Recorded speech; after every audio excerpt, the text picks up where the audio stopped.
Hey guys, the Comics Kid 2099 here, and I'm here to talk about the final volume of Chris Claremont's X-Treme X-Men series. It's been a long journey. At some points I didn't think I would ever get here. I shouldn't say that. It's not like this is as bad as Chuck Austen's Uncanny X-Men, but it's bad in its own ways. So without any further ado, we have X-Treme X-Men Volume 8, Prisoner of Fire.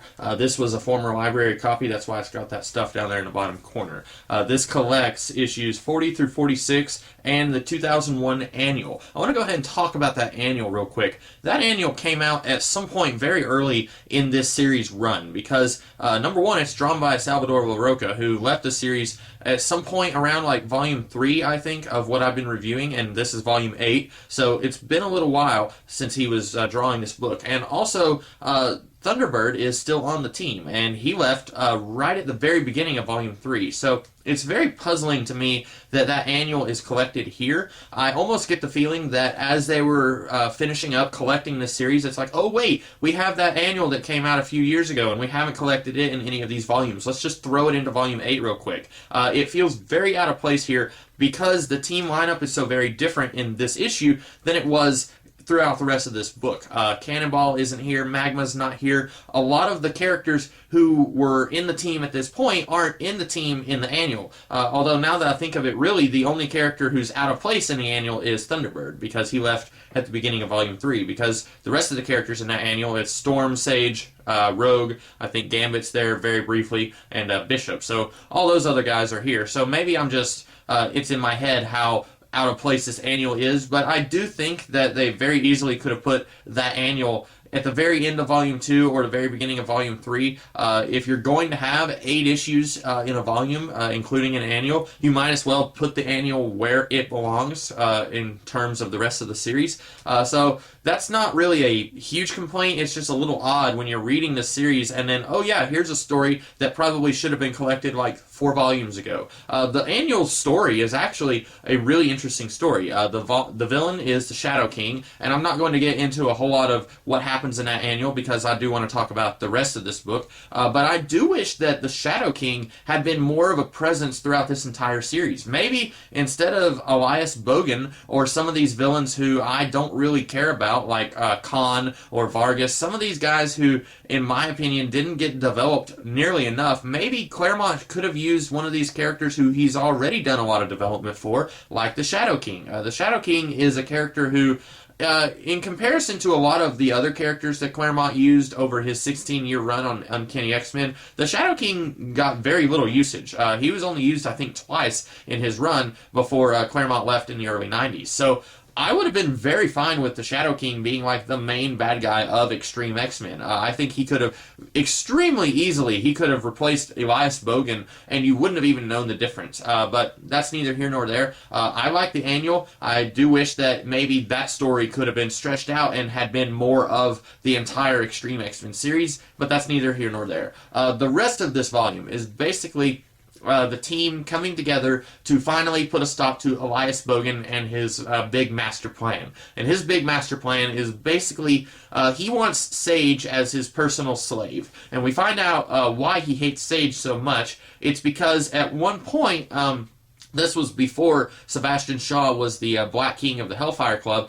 At one point, he was having a card game with Elias Bogan's personal slave at the time, and somehow Sage helped Sebastian Shaw win against Bogan's puppet. And so Bogan has always hated Sage and Sebastian Shaw, but for some reason he's only ever targeted Sage. And so now Bogan has been working in California for years now, and apparently we only just heard about him in X-Treme X-Men. That makes no sense at all. You would think if he is as old as they say he is, and they say that he is over 100 years old, you would think that the X-Men would have heard about him before now, but that's something that Claremont doesn't really take into consideration. So basically, he is active in California, and basically this volume is just the X-Men saying, okay, he has fought us, we have kind of encountered him a couple of times now, we need to just put a stop to this and defeat him once and for all. And they kind of sort of win, because we're told in this volume that he actually acts through a puppet. He has a telepath working for him, and the telepath will control anyone else for him. It's still very unclear what Elias Bogan's powers are. I have no idea. I have no idea how he's able to control a powerful telepath that he has. And this is a huge spoiler, but the telepath turns out to be Rachel Summers, or Rachel Grey, or whatever she's calling herself these days. It's Rachel, the daughter of Cyclops and Jean Grey from the future. I don't know how she came back from the future, because the last we had seen of her before this volume, she had gone into the future to save, I want to say, Captain Britain's life. She had gone into the future to save him and was stuck in the future. She grew into a very old woman and helped found the Askani cult, which raised Cable. So it's very unclear how Rachel came back to the present and is a young woman, and how all of that stuff that happened to her didn't happen. Claremont just kind of glosses over it and says, yeah, Elias Bogan has had her as his slave for several months now, but he doesn't really explain how he came into possession of Rachel. And again, not explain how Elias Bogan is able to take control of a powerful telepath like Rachel. But you know what? At this point, I'm not expecting a lot of explanations, but a couple would be fine. Speaking of Rachel, I think I mentioned way back when I did my review of Volume 1, of course, Psylocke was in this team at the very beginning of this series, and she died in Volume 1. And Claremont's original plan was to bring her back sooner than what he did, because he killed her, and then he wanted to bring her back, but then he was told by editorial, no, we're trying this thing where once you kill a character, they stay dead. And so he wasn't able to bring back Psylocke, he wasn't able to go forward with his plans for the character, and I'm not really sure what his plans were beyond bringing her back, but he wasn't able to do that until shortly after X-Treme X-Men ended, Astonishing X-Men by Joss Whedon started, and Joss Whedon brought back Colossus, and so Chris Claremont said, okay, if he's allowed to bring back Colossus, I'm allowed to bring back Psylocke. And so by that point, Claremont was back on Uncanny X-Men, and so he brought back Psylocke there. I'm like 90% sure that his original plan was to have Psylocke be taken over by Elias Bogan, and she was going to be his pet telepath. At one point in this story, Storm tells Kitty Pryde, she says, oh, I was thinking that Psylocke was going to be his pet telepath. And of course, Psylocke was dead, so I have no idea why Storm would have even thought that, but then Kitty Pryde says, no, it couldn't have been Psylocke because she can only ever have telekinesis or telepathy. She can't have both at the same time. And so Kitty Pryde says it couldn't have been Psylocke, so it was Rachel Grey. I'm pretty sure with the way that conversation played out, that was Claremont's way of saying that originally his plan was for this to be Psylocke instead of Rachel, but then when he was told no, he decided to bring back Rachel. I don't understand how this is okay, but then bringing Psylocke back from the dead is not, because Rachel was, for all intents and purposes, dead. She was sent into the future, she became an old woman, and she died. I don't understand how this is okay, but bringing Psylocke back was not. Whatever. At this point, I'm just along for the ride. I'm not expecting it to make any kind of sense at all. There's not a whole lot more for me to talk about here. The plot is pretty simple. It's just the minor details that don't make a lot of sense. Stuff like, how is Elias Bogan able to take control of Rachel Summers? What are Elias Bogan's superpowers? What happens to Elias Bogan? We don't know. After they free Rachel Summers, he kind of just goes into the ether. He doesn't really, we don't know what happened to him. And we're kind of led to believe that this is a victory, but as far as I'm concerned, if this dude isn't in jail or dead, it's not a victory, and he could come back. The weird thing is, I don't think he does come back. I've read all of Claremont's Uncanny run from after this series, where he came back to Uncanny X-Men, and I'm pretty sure he doesn't use Elias Bogan there. So I don't know what happens to this character. I don't think even Claremont really knows. He probably just kind of, threw something together in 10 minutes, and then that was the end of the series, and then he didn't care what happened to Elias Bogan. I really have no idea. And for that matter, I don't know if Claremont was aware that this series was going to be coming to an end.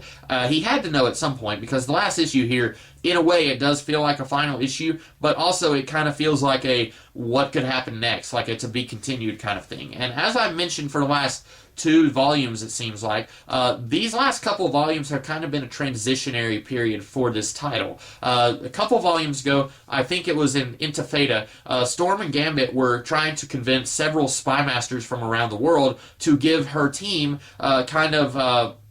badges, basically, to give them authority over certain crime scenes and stuff like that. And they have authority over basically any jurisdiction around the world. And they become the XSE, which I think is the Executive Sanctions something. I don't remember.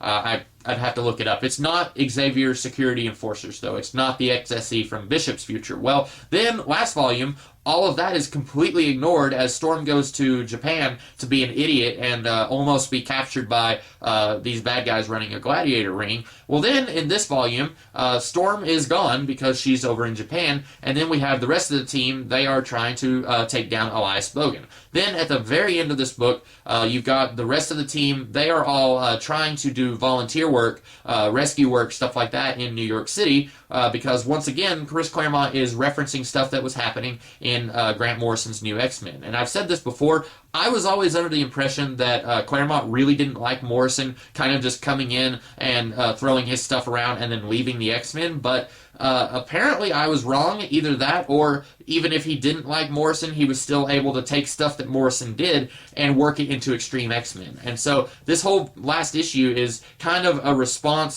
slash reaction to Magneto, or Zornito rather, destroying most of New York City in Grant Morrison's New X-Men run. And then at the very end, Storm, she holds up a badge and she says, "Alrighty, let's get ready to work. We're going to do our thing." So that's kind of a to be continued thing into Claremont's next Uncanny X-Men run. And I'll be talking about that way down the future. I seem to recall liking that run a lot more than Extreme X-Men, but then again, before I started reading Extreme X-Men, I seem to recall liking it more than I did this time around, so who knows. Another dropped plotline that I wanted to mention that just came to me, I forgot about it, Tullamore Vogue. We have no idea what happened to that dude. At the very end, or some point in the Intifada story, I believe it was in the Intifada storyline, Colonel Vasion basically told Storm, "Hey, we've got this guy, Tullamore Vogue. He has this gladiator ring in Japan, and we'd really like for you guys to take him down for us." And then, allegedly, that's what leads into the Storm the Arena storyline, but then Tullamore Vogue is only in that story for, I kid you not, 1 page, and then he doesn't get taken down in that book, and then he's not in this book either. I have no idea if Tullamore Vogue appears in Claremont's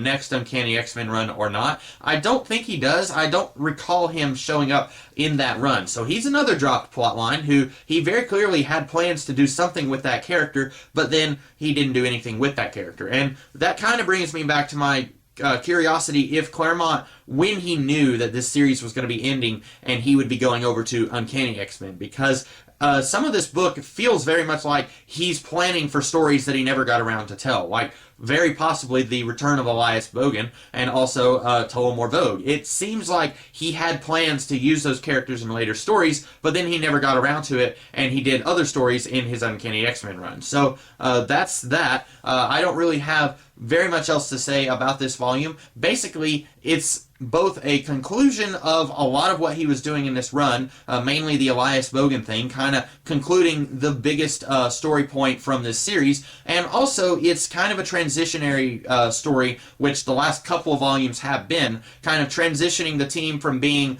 independent from Xavier's school, not working with Xavier's X-Men, to going back to the school and once again working more closely with Xavier and his X-Men while also working with the governments of the world and being a team of mutant government-sanctioned cops, basically. And so this is kind of just a transition book, which the last few have been. I was kind of under the impression like 2 volumes ago that we were going to start seeing this team start doing police work for the government, but that hasn't happened yet, so it'll be happening in Claremont's Uncanny X-Men run. And like I said, either last week or the week before, well, next week I've got a different video for you guys. It's not a review, but it is something X-Men related. I hope you guys will like it. And then the week after that, I'm going to talk about Nunzio de Flippis and Christina Weir's New Mutant series. I'm going to spend 2 weeks talking about that run of comics, and then I'm not really sure what I'm going to do after that. I'll think of something. But that's kind of a rundown of what's going to be happening for the next month or so. So I hope you guys liked this video where I talked about Prisoner of Fire, and if you did, be sure to like, share, comment, and subscribe, and I will see you guys later in the week with some different kinds of videos, and I will see you guys next week with another different kind of video. So catch you guys then. Have a great rest of your day.